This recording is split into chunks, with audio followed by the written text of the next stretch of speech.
What is going on, guys? Welcome back to another video. Wada here with my friend Seher. Hi guys. And today we're going to be doing something a little bit different. I know that you guys seen a lot of my videos for my powerlifting content, some wisdom content, and those of you who follow me on Instagram know that I'm into the realms of spirituality, enlightenment, things of that nature. And lately I've been really trying to put myself out of my comfort zone and challenge myself a little bit more. So today I brought her here so she can put me through a yoga sequence. I think I've done yoga maybe once or twice, maybe five in the span of the last 5 years. So I want to see where I'm at now. So what are you thinking? We're gonna do great today. You're gonna do absolutely great. He is kind of expressing to me that he wants to work out some spirituality, so I'm gonna try to cater around there in the beginning, do some mind and body stuff. I think you'll do fine with all the sequences and all the actual physical postures. So we're gonna work on breath. I'm gonna teach you how to breathe like a yogi, and I think you'll like it. I think you'll have fun with it. Awesome, I'm excited. So we're gonna get to that, and at the end of the video, we're gonna run through maybe 5 tips on why yoga is beneficial for athletes and how we can incorporate it to our daily and weekly routine. So let's get to it. So we're getting ready to start. So first things first, what are we going to be doing? We're going to start with just grounding ourselves and going through some breathing patterns. The yoga breath is called the Ujjayi Pranayama. That translates into victorious breathing. Wow. So we're going to teach you how to do that, okay?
see we finished the practice, and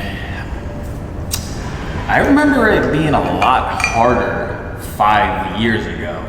Not sure it's because then I didn't have the level of muscular strength that I have now, perhaps, or even the flexibility / mobility. But it could have been in the teaching as well. I mean, your cues were very on point, so it was easy to like just kind of like flow with. Also, keep in mind that this is like a private class that I did for you, so it was catered for you almost. So I was looking at you and seeing what you can do and going off of that. We did challenge you a little bit with the balance sequence, but basically, if you go to like a large class, it's not gonna be, it's kind of a cookie cutter thing. Absolutely. So it's not gonna work for everyone. This was a private class.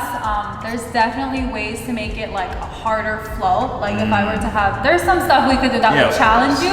But I wanted to give you something like kind of just focused on the breathing and the traditional poses, and you did really, really well with it. Like you do have really good flexibility and mobility, so it was not too hard for you. It was like I think it's like a good movement flow for you. I don't know if I can do 1 hour.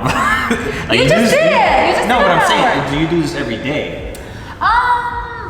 If I have time, yeah. Like during the quarantine before I was like back to work and stuff, I was doing yoga like twice a day. Like it was wild. And when the gyms were closed and I had no access, it was just like yoga all the time. Some people are super disciplined in their practice and they do it every day. I would assume so. Just like it's hard if you're busy. Training. It's just like it's what kind of training you want to do. If you're trying to lift at the same time, like you might not have time for it. Especially if you're a powerlifter and you're at the gym for 5 hours at a time. For me, I don't think for me it would be more about the flexibility and mobility aspect components. I think it would, like if I were to do it, it would be more so for the meditative aspect of things and being able to connect with your breath. Exactly. Because I'm sure a lot of you guys have tried to meditate or do mindful meditation, and it's extremely hard to sit there and try to meditate, but with some form of yoga, or as you guys would call it as well, meditation or movement meditation. Meditation, staying still is definitely like a part of yoga too, but that is really hard to achieve for a lot of people. Like that last posture we did, Shavasana, I don't know how that was for you. Passed out, almost fell asleep. Okay, so that's good. It's good that you were able to find that stillness. That's at the end of class where it's easier. Once you've done all of that, it kind of sets you up for that meditation, you know? But as far as yoga goes, I think of it as a movement meditation, especially when you know yoga. Like, this was your first class, so I think there was a lot of you looking at me to see what I'm doing and you kind of losing a little bit of focus from your own mat to kind of see what I'm doing. But that's normal as your first yoga class. It only gets better. Because once now you know what Warrior 1 is. So I don't have to cue it anymore. I'll just be like, Jorge, get into Warrior 1 and you'll do it. Yeah, I think that. So once that becomes part of you, like where you know what to do next, it becomes flowy. It becomes a flow state. It becomes like more about how your body's embodying the posture and how your breath is connecting it. So it does become a movement meditation. I just think not for your first class, unfortunately. Sometimes and plus I'm recording and stuff like that. I'm worried about the camera. Yeah, the camera kind of takes away some of the energy. I don't want to sound super like go hippie, ahead. But the camera, it does take away, it adds like the presence of that adds a little bit of like, kind of takes away the authenticity of being alone. Like if I'm ever recording myself teaching a class, I feel slightly less myself than when I'm doing it on my own in my room. Nobody's around, so. No, makes sense. Yeah. Makes absolute sense. If anything else, I would probably do it for, what was the last part called again? Shavasana. Dude, that was, That's you know what that reminded me of? says. You know what they're, like, you know what's crazy about that? I was thinking about it, I'm like, man, like this would be the reward for yoga. Like, you know, it's just like. That's the rest. It's absolutely. called your final rest. It's the death of your practice. You just went through all of that. And some classes are brutal. Like, if you take like an Ashtanga traditional like yoga class, Ashtanga is like a form of yoga. There's so many different forms of yoga. There's easier yin flow, which is soft and light and restorative, and then there's power, and then Ashtanga's like this crazy form that afterwards I'm like, yo, I need to take rest. Like, I need to be in Shavasana for 10 minutes. It sounds weird, but it brought me back to like my like kindergarten. That's the kindergarten? That's what it's called, kindergarten.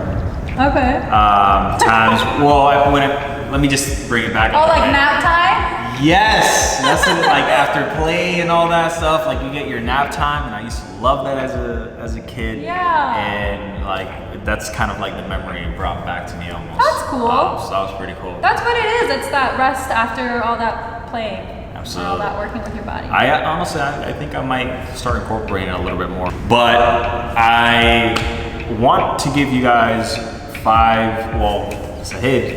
is going to give you guys Seher 5 benefits of yoga for not only athletes, but just your, what would you call it, just your general population. Yeah, just everyone. Everyone can benefit, from yoga. So let's go ahead and start with number 1. Let's do it. Tip numero uno, or benefit numero uno.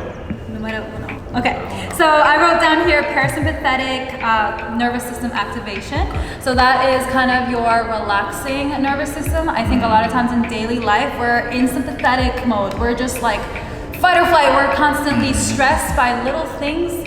And we don't take so much time to sit and breathe and to just try to relax. So in yoga, the breathing that we do and the calming stretches that we do at the end, and really everything flowing, connecting your breath with your body, is activating that parasympathetic nervous system. Your vagus nerve, the tone of it is actually increasing the more you practice yoga. So it makes it easier to tap into that rest and digest, relaxing mode. So everyone should do yoga or some type of meditation or breathing. Absolutely. Just for that. Just doing it for an hour every day is like really training it, That's something that, just to like touch on that a little bit. Just kind of, ever since I started, on this spiritual path, let's just say, and just creating more self-awareness, creating that space, I started to realize that there would be times where I would literally just hold my breath for periods of time without actually like effectively breathing. Yes. Yep.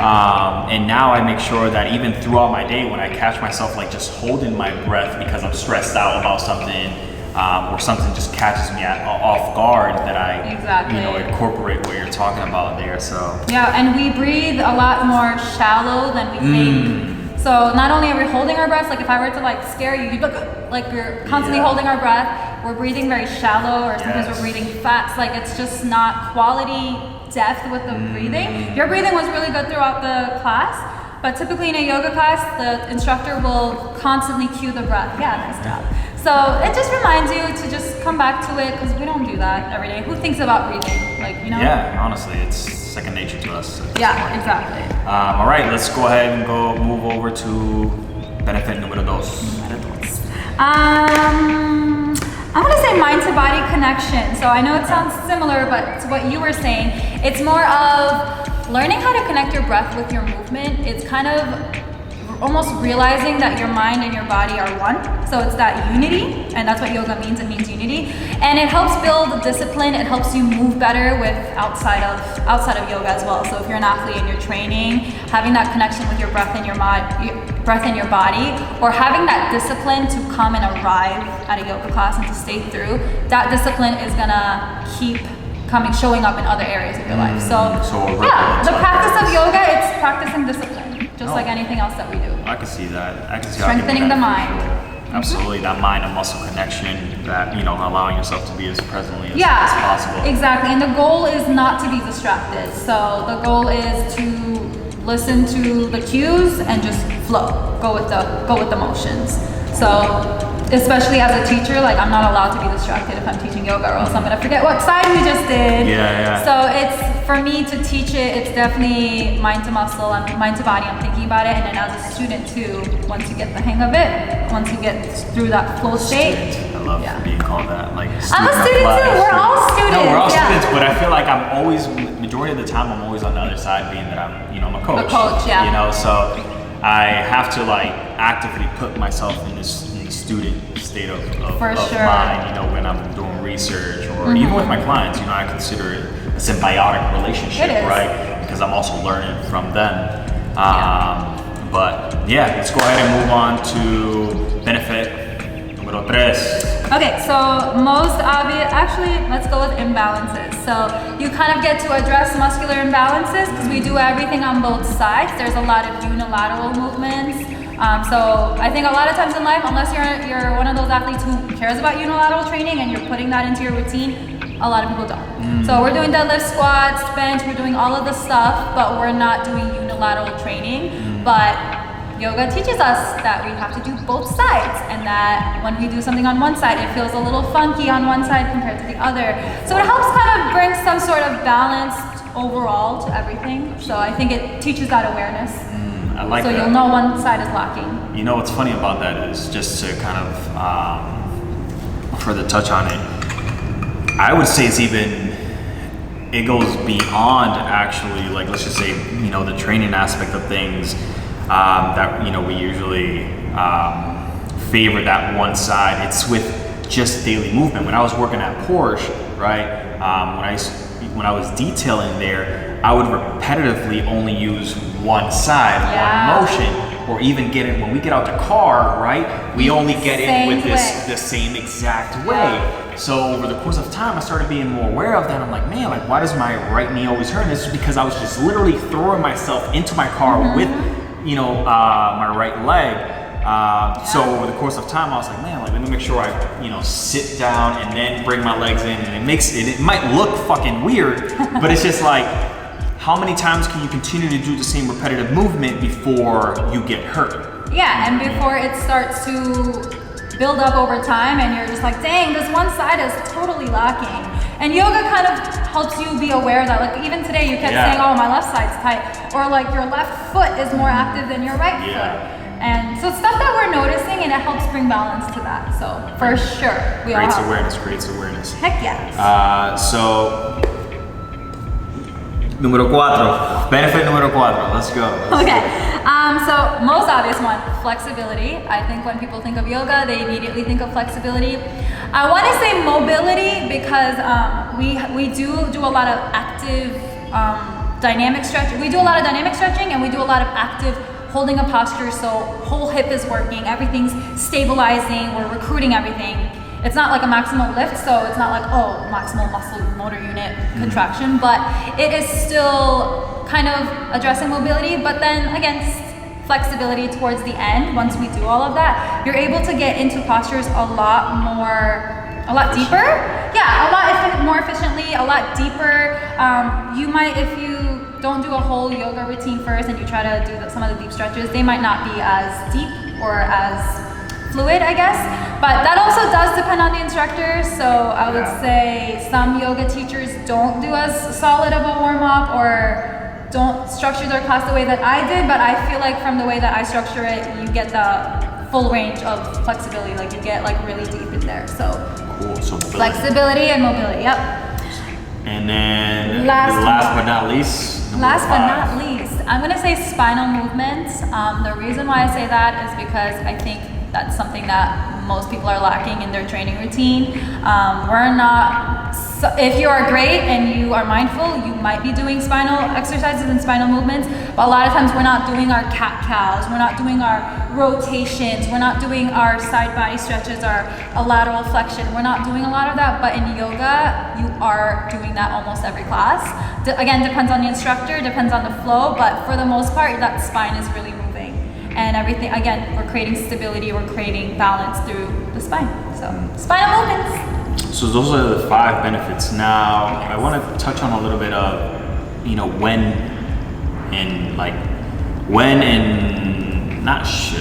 when should we incorporate yoga? Essentially, should we do this on, try to do it on the daily basis, on a weekly basis? Is this, can anybody do yoga all the way from ages, 20 to 50, 60s? Like, what are we looking at? Right. So there is a yoga class or a yoga type of sequence that is there for everyone. So I would like to say everyone can do it. Obviously, if you're a lot older and you have like osteoporosis, there's kind of like different precautions that you should take with certain exercises. So there's a point where there should be something more individualized to you. But for the most part, there is yoga for everyone. Yeah. Even just sitting and breathing and being mindful can be considered yoga. So it's definitely for everyone. As far as when to do it or how often, that's always a tough one because I think it really depends on the person. Like if you're in quarantine mode and you got time and you want to do it every day, go for it. But if you're not very active and it's your first time getting into it, yoga can just as much as anything else be taxing for the body, because we're holding them lunges like. It felt like a workout. Our quads are, yeah, it's not very light unless you take a light class. I feel like when most people think of yoga, they think of like something that's extremely like relaxing. Which there is forms of it that are. There is forms of it, but I feel like majority of the ones that I've done, I have to be like so actively, like in the moment. If anything, that's where you get like the relaxation from, right? It's just like trying to be in that present moment, but you're still actually, working.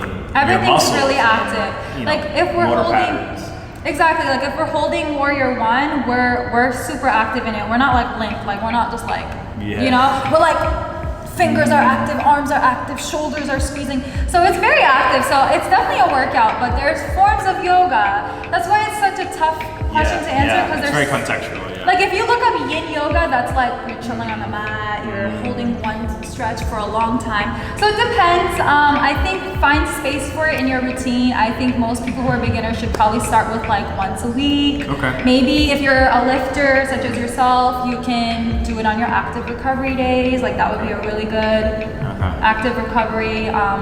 Whatever can fit into your schedule and what works with you.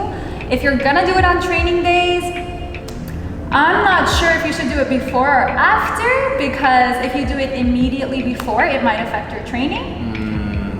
Right? Like all the static stretches and stuff, like it might really, towards the end, might affect your training. But if you're a powerlifter, you're not gonna have as much force production probably if you do a bunch of static stretches. But if you do it after your training too, you might like struggle with like burning out your legs. So just try to create space for it and see how your body responds. Absolutely. Yeah. Absolutely. Well, guys, that's going to be the video. I hope that you guys enjoyed this video. If you enjoyed the video, make sure to like the video, make sure to subscribe for future content, and make sure to give Seher a follow. So where can they find you? So I'm mainly trying to be active on Instagram, so it's seher.spt. Seher. I don't know if you know how to do that thing where you can like put it on your screen. Yeah, I'll put it on my screen right here. He'll put it right here. Yeah, right here. Okay, so check me out on Instagram. I do have some IGTV yoga videos, and I have some on YouTube too, so just type in Seher yoga with Seher. She's not only a yoga teacher, she's a student of physical therapy as well. So in her IG, she is trying to incorporate the both, which I mean, a lot of her content is super enjoyable and easily digestible as well, as you guys saw, with the yoga class. Thank you. It's very, very flowy. So I would definitely go check her out. And if you guys want to schedule a one-on-one with her or a class even with her, I would highly encourage it. So. And we could set up Zoom or do it via computer. So if you're out of town, it's fine. Quarantine, social distancing, it's all trying to be, precautious, unlike us right here. I was trying my best to stay away. But anyways, guys, again, thank you guys so much for watching here, and I will catch you guys in the next video. Much love, Jay. Peace. Cool. Thank you.